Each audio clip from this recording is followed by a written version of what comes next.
They said love is patient, but for Adanna, patience felt like a test she didn't sign up for. She never expected that one unanswered prayer would lead her into the greatest battle of her heart and her faith. Adanna was 28, a brilliant nurse known for her kindness.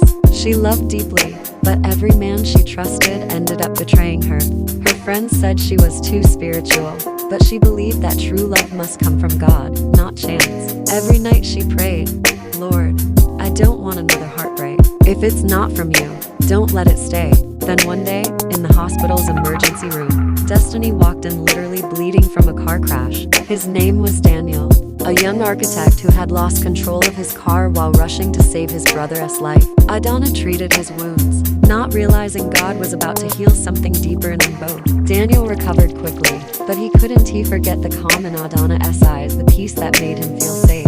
He wasn't religious. In fact, he had stopped believing in God after losing both parents in an accident years ago. Yet, whenever he saw Adanna, he felt something whisper, "She's different." One evening, he found her reading her Bible during her break. "Do you really believe God cares about everything?" he asked. She smiled softly. "Yes, even the things that broke us, He can use them to bless us."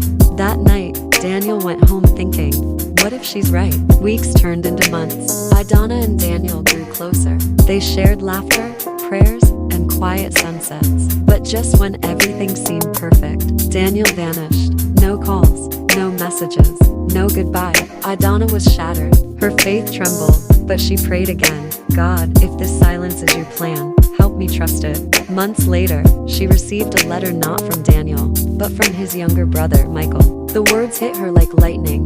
"Daniel has been in a coma since the accident that brought him to the hospital. The night you met him was the second crash, not the first. He never told you." Tears fell from her eyes. The man she loved was fighting for his life, and she didn't even know it.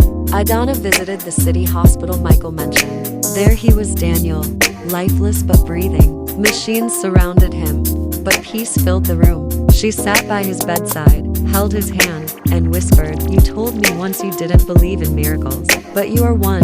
Every day for months, she prayed beside him. Doctors said there was no hope, but she refused to stop believing. One night, as she prayed with tears running down her face, Daniel's fingers moved. His eyes opened slowly, and the first thing he whispered was her name. "Adanna," she gasped, trembling. "Daniel, you're awake." The doctors called it a medical miracle, but Adanna called it answered prayer. When Daniel fully recovered, he revealed something that shook her heart.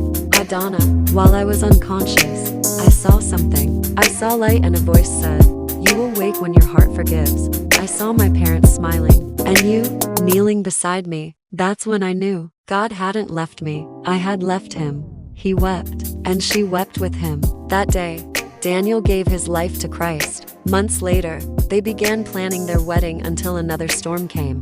Daniel's brother, Michael, was arrested for fraud at the architecture firm. It turned out that Daniel's accident wasn't random. He had been framed by people in his own company. The case drew media attention, and Daniel's reputation was destroyed overnight. Adanna's friends told her to leave. "You'll lose your career," they warned. But she said only one thing: "Love isn't loyalty until it costs you something." She stood by Daniel's side through court hearings, false rumors, and long nights of doubt. In time, the truth came out. The company's CEO confessed Daniel was innocent. Everything was restored, but Daniel had already learned the real lesson.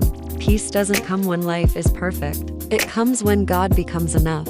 A year later, they stood together on the same beach where she once cried alone. As the sun dipped behind the horizon, Daniel took her hands and whispered, "You waited for me not because you knew the ending, but because you trusted the author." He knelt and said, "Adanna, you taught me what love really means, faith that doesn't run away." And with tears in her eyes, she said yes. Their wedding wasn't fancy, but it was full of worship, laughter, and grace. Today, Daniel and Adanna run a small foundation called The Silent Promise, helping trauma patients and families find faith again.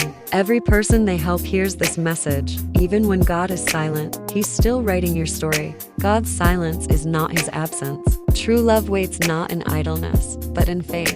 Forgiveness opens doors.